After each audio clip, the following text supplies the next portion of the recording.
sidang Senat yang berbahagia. Selama ini saya selalu bertanya dalam penelitian dan tulisan-tulisan saya tentang hubungan agama dan negara yang ideal. Benarkah hubungan agama dan negara di Indonesia sudah final dan ideal? Apakah istihad politik para pendiri bangsa dengan menjadikan Pancasila sebagai ideologi negara adalah pilihan yang tepat? Jika iya, apa dan bagaimana peran politisi Muslim dalam menjaga hubungan agama dan negara serta mempertahankan Pancasila sebagai ideologi di tengah kontroversi merebaknya kembali ide khilafah dan populisme Islam akhir-akhir ini? Jika jawabannya belum, harus bagaimana para politisi Muslim kita bersikap? Kekhawatiran dan pertanyaan-pertanyaan di atas seolah mendapatkan legitimasinya kalau kita baca orasi ilmiah Saiful Mujani pada Disnatalis Universitas Islam Negeri Syarif Hidayatullah Jakarta 18 Agustus 2020 lalu. Dalam 6 tahun terakhir, tulis Mujani, kebinekaan dan kemajmukan Indonesia sedang mengalami tantangan berat, terutama karena semakin berkembangnya populisme Islam.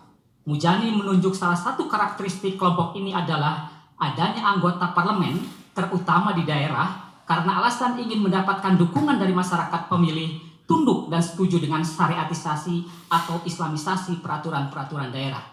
Para politisi seolah takut jika tidak mengikuti tren ini akan kehilangan basis dukungan, sehingga muncullah asumsi bahwa politisi elit lokal menggandengkan idealisme, keragaman dan kebinekaan yang harusnya mereka rawat dan promosikan dengan pragmatisme dukungan elektoral. Meskipun catatan Mujani ini perlu diteliti lebih lanjut, tapi kekhawatiran itu tetap harus mendapat respon dari politisi Muslim sekarang. Fenomena di atas perlu didiskusikan untuk mencari jalan keluar bagaimana posisi politisi Muslim sekarang. Bagi saya, hal ini menunjukkan bahwa mau tidak mau kita harus kembali membaca sejarah dan mendiskusikan hubungan agama dan politik, terutama membaca perdebatan di awal-awal kemerdekaan, apakah Indonesia harus menjadi negara Islam atau menjadi negara sekuler. Fakta-fakta di atas tentu menguatkan asumsi bahwa agama masih menjadi faktor penting dalam kehidupan berpolitik masa kini di dunia termasuk di Indonesia. Kajian tentang hubungan agama dan politik atau negara seolah tak pernah berakhir, karena memang dua-duanya yaitu agama dan politik adalah bagian dan instrumen penting kehidupan manusia. Secara naluriah, manusia pasti memiliki agama dan agama itu mempengaruhi kehidupan individu dan sosialnya. Begitu juga manusia adalah zoon politikon, kata Aristoteles. Saya perlu meluruskan pandangan ilmuwan politik yang masih memandang agama sebagai subjek penelitian yang marginal. Hal ini mungkin saja terjadi karena para peneliti dalam ranah bidang ini masih terpengaruh oleh tesis sekularisme yang dianggap masih valid dan kuat. Kesalahan asumsi bahwa tesis sekularisme masih cukup valid merupakan kesalahan yang cukup serius yang perlu diperbaiki. Saya juga perlu menguatkan argumen yang berpandangan positif tentang peran agama seperti yang diungkapkan oleh Alexis Tocqueville. Dia mengatakan bahwa agama bukanlah produk dari keterbelakangan ekonomi dan masyarakat yang tidak tercerahkan. Buktinya ketika ekonomi dan pendidikan masyarakat meningkat, peran agama termasuk dalam berpolitik dan bernegara justru menjadi semakin kuat dalam kehidupan masyarakat, bukannya sebaliknya. Untuk menjawab pertanyaan apakah hubungan agama dan negara di Indonesia sekarang sudah ideal atau tidak, malah alangkah baiknya jika kita menelusuri pengalaman bagaimana tokoh-tokoh founding father Indonesia merespon ini. Adalah menarik untuk mendiskusikan kembali pemikiran tokoh bangsa, Soekarno, Nasir, Nurholis Majid, Cak Nur, dan Abdurrahman Wahid Gus Dur tentu akan mendapatkan signifikansinya di sini. Hadirin sidang Senat yang berbahagia, mendiskusikan pemikiran keempat tokoh di atas bisa membuat kita berkesimpulan bahwa umat Islam telah terlibat aktif dalam perjuangan demokrasi dan dalam memperdebatkan ideologi negara Indonesia sejak sebelum kemerdekaan sampai sekarang. Perdebatan antara Soekarno dan Nasir berubah spektrumnya ketika intelektual Muslim lainnya mempromosikan perjuangan Islam yang lebih menekankan pada substansi daripada bentuk seperti bisa dilihat dari perjuangan yang dilakukan oleh Cak Nur dan Gus Dur.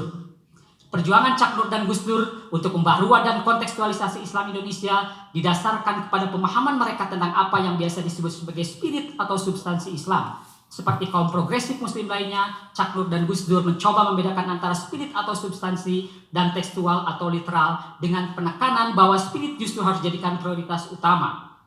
Meskipun keempat tokoh ini perlu dikaji lebih dalam, perdebatan di antara tokoh-tokoh bangsa ini seperti terlihat dalam polemik Soekarno dan Nasir atau gagasan Cak Nur dan Gus Dur adalah penting untuk dipahami, dilanjutkan, dan diambil pelajaran oleh para politisi Muslim sekarang. Satu, meskipun keempat tokoh ini memiliki perbedaan pendapat yang tajam tentang isu ideologi negara, mereka memperdebatkannya dengan sopan dan gaya yang demokratis. Nasir contohnya tidak melabeli Soekarno sebagai orang murtad atau kafir, meskipun Soekarno tidak setuju dengan idenya tentang negara Islam Indonesia. Pelajaran lainnya bagi politisi muslim sekarang adalah bahwa mempertahankan keragaman dan kebinekaan Indonesia sangatlah penting karena realitas multikultural dan multietnik Indonesia. Solusi jalan tengah yang ditawarkan dan digagas oleh para politisi muslim sebelumnya dengan mengambil ideologi Pancasila bukan ideologi negara sekuler ataupun negara agama perlu terus diperjuangkan. Solusi cerdas para founding father ketika itu telah terbukti selama 75 tahun bisa menjaga Indonesia dari disintegrasi. Semangat mereka untuk berdiskusi dan berpolemik tanpa merasa pemahamannya yang paling benar perlu diteladani dan dicontoh oleh para politisi muslim Indonesia saat ini. Adalah menarik untuk mencermati pandangan Ali Munhanif tentang bagaimana solusi ideologi Pancasila bisa bertahan dan merupakan solusi terbaik yang ditawarkan oleh para pendiri bangsa. Dalam catatan Munhanif, ideologi Pancasila bisa mempertahankan berdirinya sebuah negara bangsa bernama Indonesia. Padahal kalau kita melihat sejarah, betapa negara-negara lain tidak mampu bertahan dan terkoyak karena pertentangan ideologis. Korea pecah menjadi dua, Korea Selatan dan Korea Utara. Myanmar tersandra dalam radikalisasi agama-agama. Malaysia kehilangan Singapura pada tahun 65 dan Cina melalui proses berdarah membentuk negara baru terpisah dari Taiwan. Akhirnya, pengalaman para tokoh bangsa kita menunjukkan bahwa Muslim Indonesia bisa beradaptasi dengan tantangan modernitas dan demokrasi. Tuduhan bahwa Islam adalah ancaman bagi demokrasi yang dituduhkan akademisi barat seperti Huntington untuk kasus Indonesia tidak terbukti.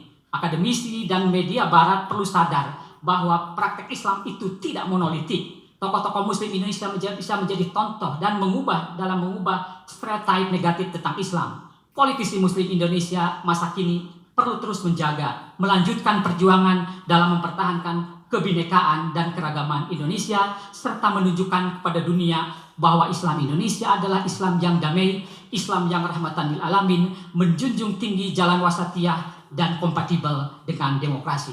Sekali lagi terima kasih kepada semuanya dan mohon maaf apabila ada kesalahan. Wa'alafu minkum. Wassalamualaikum warahmatullahi wabarakatuh.